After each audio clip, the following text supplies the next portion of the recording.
Et en marge de la 68e Assemblée générale de l'ONU se tient en ce moment même une conférence sur l'immigration et le développement organisée par le Maroc, l'occasion pour le Royaume de présenter son approche vis-à-vis de la question de l'immigration. À ce sujet, nous recevons sur ce plateau le ministre délégué aux Affaires étrangères, Youssef Amrani, bonsoir. Bonsoir. Alors cette vision sur la question de l'immigration, elle remonte au début du mois dernier, au 9 septembre, avec le rapport du CNDH et les orientations royales autour de cette nouvelle approche, de cette nouvelle politique en matière d'immigration et de droit d'asile.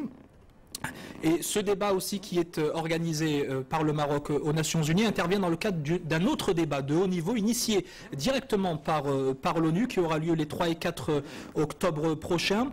Finalement, cette question, cette préoccupation marocaine de la problématique de l'immigration, elle a une dimension internationale et elle préoccupe le monde entier finalement. Effectivement, aujourd'hui le Maroc, comme vous l'avez si bien dit, Siwadi organise un side event sur la migration et le développement en marge d'abord de l'Assemblée générale des Nations Unies, mais également à l'occasion de ce débat de haut niveau sur la migration et le développement organisé aux Nations Unies.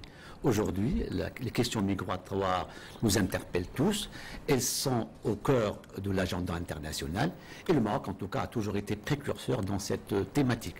Vous vous rappelez qu'en 2006, le Maroc a lancé le processus de Rabat, migration et développement, selon une approche concertée avec l'implication de l'ensemble des partenaires. Aujourd'hui, ce qui est important, c'est d'apporter des réponses concertées, appropriées, où la dimension développement et droits de l'homme reste fondamentale. Alors on le sait, hein, la question est portée au plus haut niveau de l'État, elle est suivie même personnellement en temps réel par Sa Majesté Mohamed VI. Est-ce que vous pouvez nous expliquer, nous définir un petit peu l'ambition du Maroc autour de ce dossier-là? Est-ce que c'est une ambition qui a un caractère politique ou est-ce qu'il y a une véritable volonté de porter les aspirations du continent, de se faire porte-parole de l'Afrique ou c'est un peu l'ensemble en même temps? Absolument. D'abord, l'initiative de Sa Majesté au niveau national aujourd'hui est inscrite à l'agenda international. C'est le prolongement de l'action de Sa Majesté, de cette nouvelle politique marocaine en matière de migration où la dimension humaine est fondamentale, elle est portée au niveau international. Le Maroc aujourd'hui est catalyseur de cette dynamique africaine. Le Maroc aujourd'hui est en train de porter très haut les ambitions africaines au niveau international. Le Maroc aujourd'hui et comme il l'a fait hier au Conseil de sécurité pour la question malienne, est aujourd'hui un acteur important dans cette thématique. Il devient leader, il devient un véritable locomotive sur la scène internationale.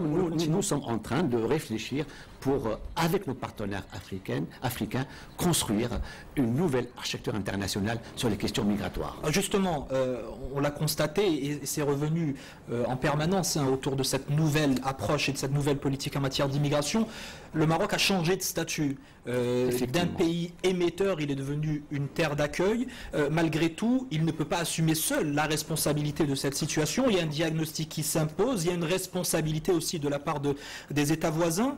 Est-ce que le Maroc dispose de cette propension, de cette capacité à amener tous ses voisins à s'asseoir autour d'une même table et à s'entendre pour mettre en place cette nouvelle architecture que vous soulignez à l'instant? Absolument. D'abord, nous croyons au Maroc que la migration doit être un facteur positif et non discriminatoire. 2, il faut une réponse concertée avec la participation de l'ensemble des acteurs de la chaîne migratoire, les pays d'origine, les pays de transit et les pays de destination.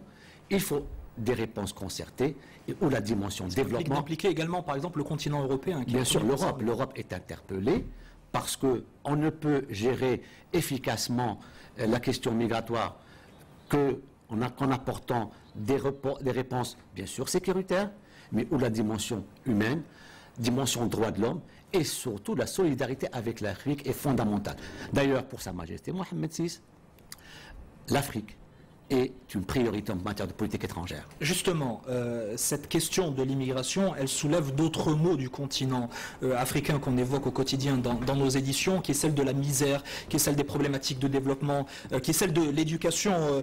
Et également, sur ce plan-là, le Maroc a toujours témoigné d'une véritable politique de solidarité à travers la coopération sud-sud avec ses voisins africains. On l'a illustré tout récemment avec la visite de Sa Majesté Mohamed VI au Mali. Là aussi, Quelle est la marge de manœuvre du Maroc et quelles sont les actions concrètes qui peuvent être menées par le Royaume? D'abord, vous l'avez si bien signalé, on va dire, la politique africaine du Maroc est destinée, impulsée et suivie par Sa Majesté. La dernière visite de Sa Majesté au Mali a été un élément important. On a démontré à travers l'implication de Sa Majesté dans la gestion de projets, notamment la dimension humaine de l'hôpital, mais également vous devez vous rappeler que plus de 8000 étudiants africains suivent leurs études au Maroc, mais en médecine également. Mais pour l'essentiel, ils sont boursiers d'ailleurs. Ils sont boursiers, et sont boursiers. Cela démontre que le Maroc accorde une priorité importante à l'Afrique. Aujourd'hui, nous sommes tous interpellés en tant que diplomates.